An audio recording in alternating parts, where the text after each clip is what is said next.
I think no, not at all. I think you might be you might be the cleanup hitter. I think you might be the final one. I think so. Yeah. Alejandro, is that what you just brought out? Is that what you said? Oh, okay. Or How Josh. much money did you raise? I raised. They said 80K. But last time I checked, it was 47. But yeah, it probably went up. So we're talking about raising money for the Bahamas. I mean, you were very active. You were out at Fry's Food Stores and then Oceans 44.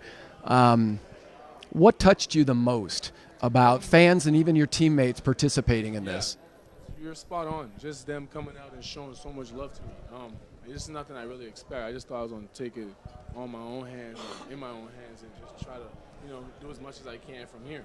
But, my team and I just really, just reached out for a helping hand, to be honest. And, yeah, almost everybody in the Valley grabbed my hand and helped me. So, I'm just super blessed and thankful. Well, it's good when Larry Fitzgerald shows up too, right? Oh, yeah. I mean, yeah, exactly. He came in super low key, and just showed his face and told me how much he donated, and I was just blessed and happy. All right, so the Suns add a couple of new faces. One is an assistant coach, Mark Bryant. Another is center Aaron Baines. How do you think those two gentlemen, young men, are going to impact your game this season? Mark Bryant is an assistant coach, the former player for the Suns. Aaron Baines coming over in a trade, who's been playing in Boston. Well, to me, Baines is great, and I'm talented, and he can help me be great. He's already overcome talent with his hard work and his consistency in the league. And the only thing he can help me is just not necessarily put me under the wing. I already did my first year, but just really guide me when it comes to being a legit center and knowing the principles. And the same thing goes for Coach Bryant too. Him just teach me all the tricks and trade on how to really dominate this game on both ends of the floor, and just doing everything I can. Well, Mark's great. I mean, we know Mark from back when, and he's not easy to move either. And a great human being. But you talk about Aaron Baines and his path to the NBA, having to play in Europe, having to work his tail off every single day, getting his foot in the door, and he's not giving up the NBA now because of what he's done and what he's earned. And I'll tell you what, that work ethic that Aaron Baines has with your skill set, you guys are going to be a great combination out there, and he's going to push you to a whole new level, in my opinion. Yeah, I can't wait till training camp, to be honest. Me, in my career, I've never really had anybody to really go at me in practice. I've never really surpassed that bar. If somebody competing with me, I was like, damn, again. So now I'm seeing it, and it's finally showing. And I'm finally, this year I finally realized how much it takes to be a legit NBA player with so much workouts every day. Especially when you're tired, you can take that day off, but you're taking away from yourself, and it just messes up your whole schedule and routine. So I just learned a lot about consistency this year. You were on the defensive end of Ricky Rubio and Rudy Gobert with Utah, trying to defend that high pick and roll with Ricky getting into the lane and then laying it up for Rudy Gobert. Now the tables have turned. Now Ricky's on your side. Oh, it's trouble now. But yeah. It's trouble now, but yeah, I'm super blessed. The front office has already been doing a great job to me. Really bringing in some great pieces, to surround me and Devin, and just to get this thing going.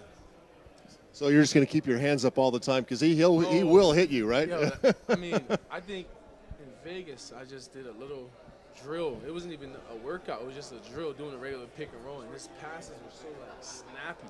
It's like you have to be ready because it's going to be such a great pass. It's going to be your fault if you don't catch it.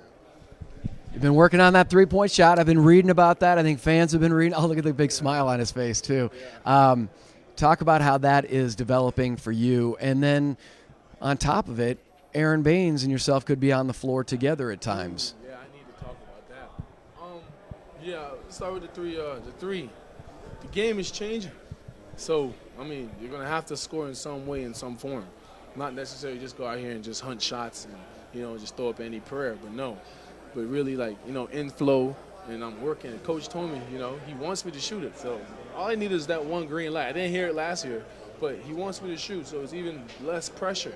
I was getting a lot of pressure because nobody told me I was allowed to shoot that. I wasn't really getting a lot of, consent of like, yo, this is okay if you shoot this. So, you know, there's a lot of pressure for me not to know, you know, really shoot that three ball. But now I'm at the three-point line before I even start a workout. So I'm like, okay, this is my warm-up. We're going to take it pretty serious. So I've been, you know, making sure I get enough threes in to where I'm so comfortable to where it's a regular mid-range jump shot. And that was actually your position at U of A, too. You were power forward out there, so. Yeah. Baines is at that 5, either or. I'm at the 5 or he's at the. It don't matter. It doesn't matter. I'm gonna guard that 4, that mobile, versatile 4, regardless. That's just the fun part with me. I'm gonna have fun guarding that position and just storming in for a board when people don't realize. You know, do something will be boxing out, and I'm like 10 feet in the air, snagging over somebody. So. Yep. Last one for me before I let TC close it out. But when I look back at last season, you talk about guarding guys. The highlight for you when you were guarding LeBron and Giannis, because you had terrific success defending those two guys, and we can see with somebody your size being able to move your feet, that gives the Suns versatility on defense where it's not just protecting the rim. It's also being out on the perimeter. Yeah, just staying focused on what they really like. Transition is really key in this game. So, I mean, playing against them, I'm always back. I'm telling my guys, the guards are going to have to crash this game. I can't really crash. You know, guys are leaving and they're out. They're steaming down the court with their head down. But I'm waiting down there for them, and I'm just, you know, who's ever down there with me, the 1 and 2, tell them to shrink the court. I'm protecting the rim. Just make sure there are no easy open jump shots. And when he drives by me, reach, dig. You know, same thing they would do to me in the post. Well, I like the fact when you say protect the rim, because protecting the rim is something that if this team wants to get to that next level defensively, slow people down. Obviously, Kelly wants to play, Mikal wants to play, you know, Devin's wanting to play. Obviously, Aaron Baines is going to play. If you protect that rim, I mean, what are they telling you right now? Obviously, coach is saying, you know what, if you can protect that rim, this team can go to another level. And coach is not playing this year with defense, so protecting that rim is going to be a major key. You know, last year we didn't really have no threat around the rim. Now, I think having a coach who's really on top of you every time, and a dude like Baines to like really be on you, like, yo, come on, we gotta protect this rim. It's you know, you have a way different mindset, and you know, you already know what your job is now. Well, you got 4 big bodies out there too.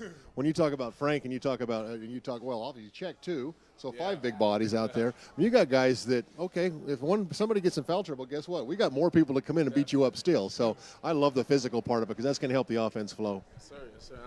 I'm happy Check is on this team as well. I was about to say, Shaq's he's gonna surprise some people, yeah, right? We and him been going at it, and it's like I said, never really had nobody to really like go at me every day, no matter.